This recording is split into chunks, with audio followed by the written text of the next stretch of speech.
Elizabeth Ann Seton was born to a wealthy Protestant family in New York City in 1773. When she was young, she began to have a very strong devotion to the scriptures that she would have her entire life. She married her husband, Will Seton, when she was 19. At first, their marriage was very happy, but then her life began to have hardships. They had 5 children in their marriage, and this is an example of how Christian parents must be an example of love by their children to the world. One reason matrimony is a sacrament to the service of communion to the people and to Almighty God.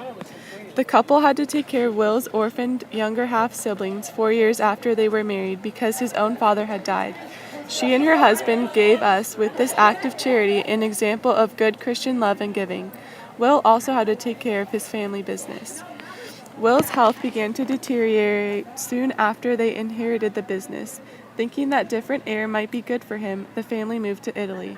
While on this trip to Italy, Will died. Elizabeth took comfort, though, for she had accepted Christ shortly before his death.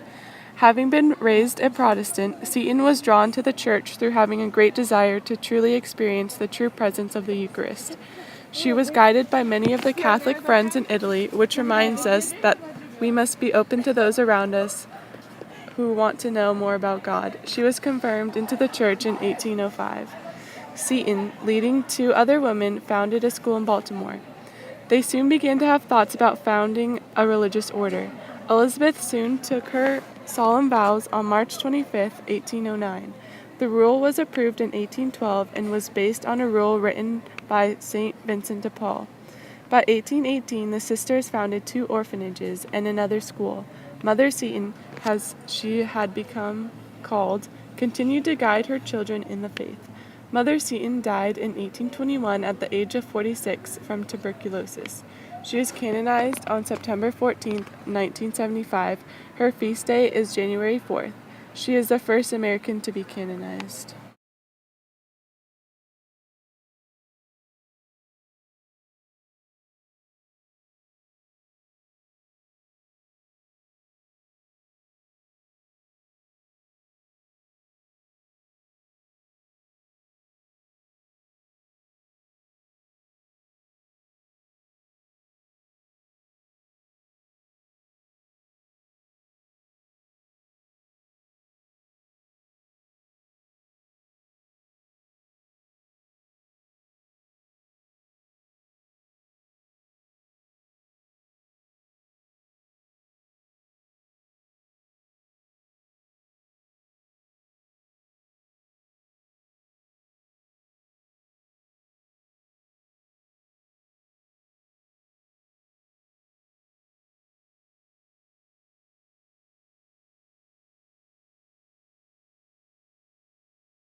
Blessed Louis and Zélie Martin.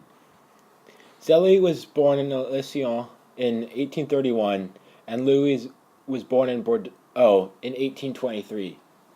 They were both from lower-class families, and if not for their holiness, would have been like any other French couple of the time. Louis Martin married Zélie in 1858. They promised to each other to put God first in their lives, and helped each other live in holiness throughout their marriage. They had tough times in life sometimes. 4 of their 9 children died in infancy. As lay people, the couple did what work they needed to do to raise a large family.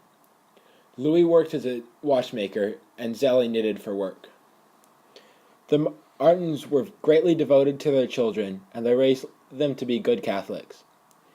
Their success is now made evident that their daughter, Therese, became one of the greatest mystics in history, who is now a doctor of the Church. The couple reminds us that even the most simple of people are called to sanctity. They prayed much for their 9 children and were very devoted to one another. Saint Therese was helped along on her path to sainthood by her parents. This couple lived a difficult life in war-torn Europe. Despite this, they never stopped striving for holiness for themselves and for their children. During the Franco-Prussian War, they had their home used for wounded German soldiers, whom they took care of with dignity and respect. Only 4 years after the birth of Therese, their last child, Zélie died from breast cancer. The year was 1877. Louis died in 1894, 17 years later. This holy couple is an example of holiness for everyone. However, they can teach married people that, along with their vocation to holiness, they must serve their children. Married people are called to raise their children in lives of holiness, to teach them about God, and to make them saints. They are beatified on October 19th, 2008.